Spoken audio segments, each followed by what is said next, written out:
ఓం శ్రీ మాత్రే నమ. 651వ నామము విజ్ఞాత్రే. ఓం విజ్ఞాత్రే నమ. విజ్ఞాత్రి అంటే విశేషముగా తెలుసుకునేది. అంటే ఆమె తెలుసుకునేదే కానీ అమ్మ తెలియబడేది కాదు. మనకి అమ్మని మనము తెలుసుకోవాలి కానీ అమ్మ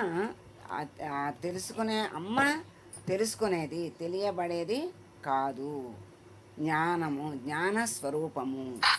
విశేషంగా అన్నిటినీ అమ్మే సృష్టించింది. అమ్మ అన్నిటి నిండా అమ్మ అంశే ఉంది, అమ్మే ఉంది. ఇంకా అమ్మ తెలుసుకునేది కానీ తెలియబడేది కాదు కదా. అమ్మకి తెలియవలసింది లేదు, తెలుసుకోవలసింది లేదు. అమ్మకి అన్నీ తెలుసు. అలా విశేషంగా తెలుసుకునేటువంటి తల్లే విజ్ఞాత్రి. అమ్మలో నుండే సృష్టి అంతా వచ్చింది. అమ్మ అంశతోనే జగత్తంతా కూడా నిర్మించబడింది.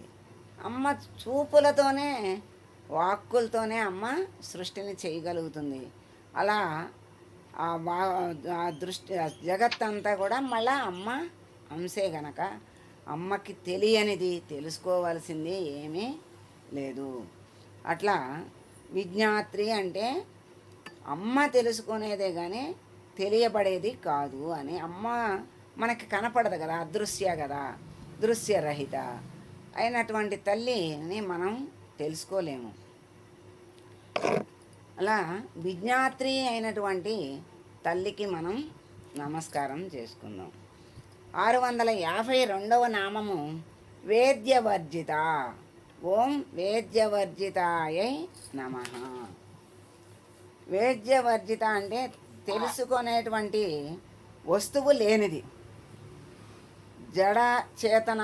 జడము చేతనము, చరాచరములు అంటారు. ఆ సృష్టి అంతా కూడా చరాచరాలతో కూడుకుని ఉన్నటువంటి సృష్టిలో ఏముంది? ఈ అన్నిటిలో నిండి ఉన్నది తల్లి తప్ప వేరే ఏం లేదు. ఆ తల్లి చైతన్యమే నిండి ఉంది. మనకి అనేకాలుగా గోచరిస్తున్నటువంటి అన్నీ కూడా ఈ వేలు, లక్షలు, కోట్ల సంఖ్యలో మనకి సృష్టిలో ప్రతిదీ వేరువేరుగా కనిపిస్తాయి. అదే ఆ వేరువేరుగా కనిపించేటువంటి అన్నింటిలో ఉన్నటువంటి అమ్మ చైతన్యాన్ని మనం తెలుసుకోవాలి అంటే విచారణ చేయాలి. విచారణ ద్వారా అమ్మ అంతటా ఉన్న చైతన్యం ఒకటే అనేటువంటి భావము, జ్ఞానము మనకి రావాలి. అదే పరబ్రహ్మస్వరూపము. అప్పుడు మొత్తం ఏది చూసినా పరబ్రహ్మస్వరూపంగా గోచరిస్తుంది. అది ఆ పరబ్రహ్మమే మనకి సృష్టిలో అణువణువున కనపడుతుంది.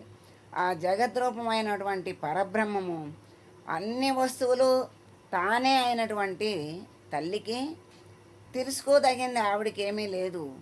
మనమే అన్నిటి నిండా నిండి ఉన్నది అమ్మ చైతన్యమే అని మనం తెలుసుకోవాలి. తెలుసుకుంటే అమ్మ ఆ ముక్తిని, ఆ పరబ్రహ్మ చైతన్యం తెలుసుకోగా భావించగా పరబ్రహ్మము స్వరూపమే అయిపోతాడు. అంటే అంతటా నిండి ఉన్నది అమ్మ చైతన్యము.